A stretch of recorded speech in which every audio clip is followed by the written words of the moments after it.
Hello सभी दोस्तों को नमस्कार। मैं प्रमोद कुमार आज फिर आप लोगों के साथ एक नया टॉपिक डिस्कस करने जा रहा हूं, जो इस समय बहुत ही चर्चा में है। क्योंकि अभी जो है हाल ही में केंद्रीय पर्यावरण मंत्रालय द्वारा जो है 11 नई रामसर साइटों को जो है वो रामसर सूची में शामिल किया गया है, जिसलिए ये जो रामसर स्थल हैं ये बहुत ही चर्चा में रहते हैं और ये पर्यावरण की दृष्टि से बहुत ही महत्वपूर्ण माने जाते हैं। और ये जो है इस समय बहुत ही बदलते मौसम और जलवायु परिवर्तन के कारण इनका जो है बहुत ही विशेष महत्व है हमारी पृथ्वी पर। तो इसलिए ये टॉपिक सभी एग्जामों के लिए बहुत ही महत्वपूर्ण हो जाता है। तो चलिए टॉपिक स्टार्ट करते हैं। टॉपिक का नाम है रामसर साइट्स। तो देखते हैं रामसर साइट्स के बारे में आज हम आप लोगों को जानकारी उपलब्ध कराते हैं। हाल ही में केंद्रीय पर्यावरण मंत्रालय ने 11 भारतीय स्थलों को रामसर सूची में शामिल किया गया है। तो अभी हाल ही में 11 नए रामसर स्थलों को रामसर सूची में शामिल किया गया है। यह बहुत ही हर्ष का विषय है कि स्वतंत्रता दिवस के 75 साल पूरे होने के उपलक्ष्य में देश में अब अंतर्राष्ट्रीय महत्व की आर्द्र भूमियों की संख्या 75 हो गई है। तो ये एक बहुत ही अच्छी उपलब्धि कही जा सकती है, क्योंकि जो है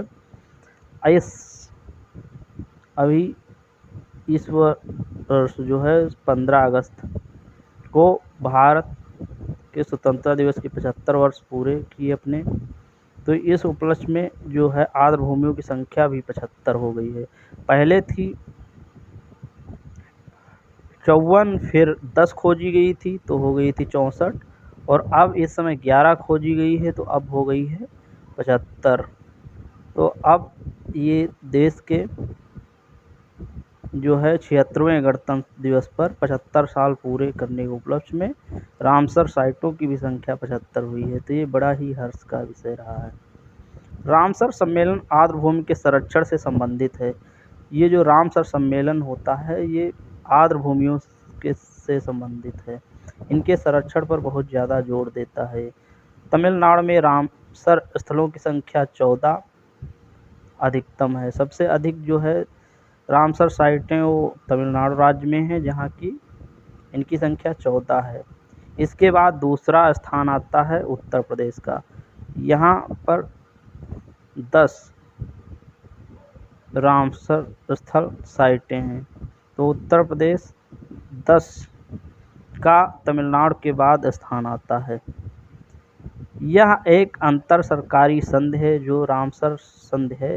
ये एक अंतर सरकारी संघ है जो आर्द्र भूमि एवं उनके संसाधनों के संरक्षण हेतु राष्ट्रीय कार्रवाई और अंतर्राष्ट्रीय सहयोग के लिए रूपरेखा प्रदान करती है।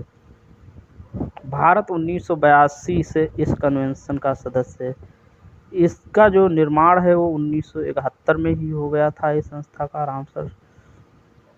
लेकिन जो भारत इस पे जो है इसका सदस्य बना 1982 में।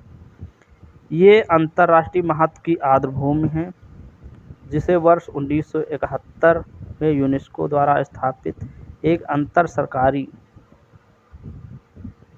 पर्यावरण संघ आर्द्र भूमियों पर अभिसमय के रूप में जाना जाता है, और इनका नाम ईरान के रामसर शहर के नाम पर रखा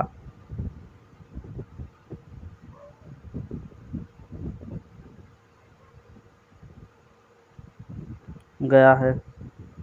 क्योंकि इसका नाम रामसर स्थल है तो बहुत से लोग सोचते होंगे कि ये भारत का ही कोई स्थल है। नहीं, ये ईरान का एक शहर है जहाँ पे सर्वप्रथम ये जो है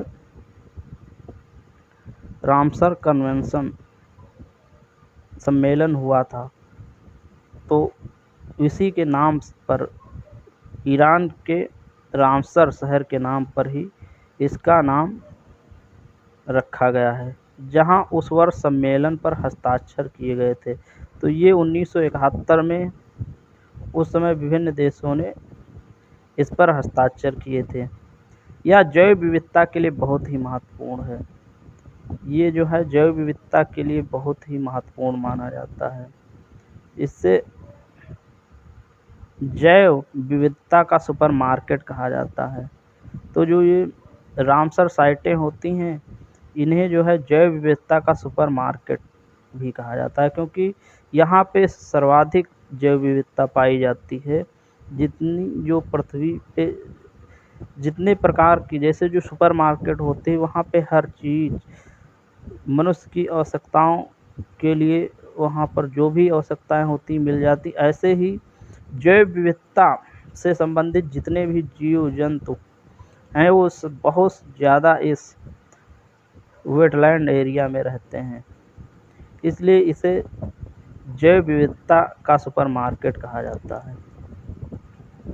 और इसे पृथ्वी की किडनी भी कहा जाता है। जैसे कि किडनी हमारे रक्त को साफ करती है, उसी प्रकार ये जो वेटलैंड होते हैं, आर्द्र भूमियाँ जो होती हैं, ये पृथ्वी जो हम स्वच्छ जल पीते हैं भूमि से, अंडरग्राउंड वाटर, वो जो है सबसे अधिक जो ये वेटलैंड होते हैं, इन्हीं के माध्यम से छन कर बहुत ही शुद्ध जल भूमि के अंदर जाता है और अशुद्धियाँ सभी ऊपर रह जाती हैं।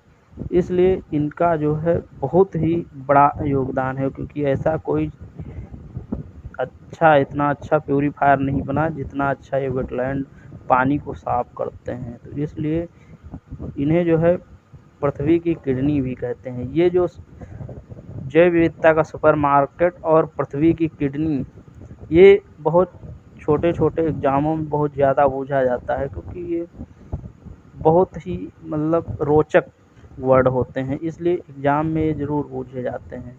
छोटे एग्ज़ामों में इनके पूछे जाने की संभावना बहुत ज़्यादा होती है।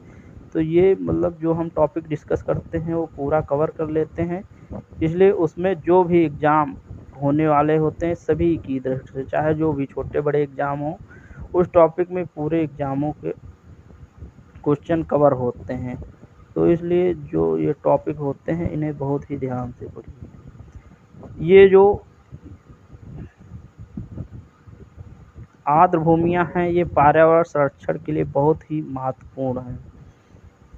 तो जैसा कि सभी दोस्तों को पता है, मैं पिछले वीडियो से एक प्रश्न डिस्कस करता हूँ, जिसका सही जवाब आपको कमेंट बॉक्स में बताना रहता है।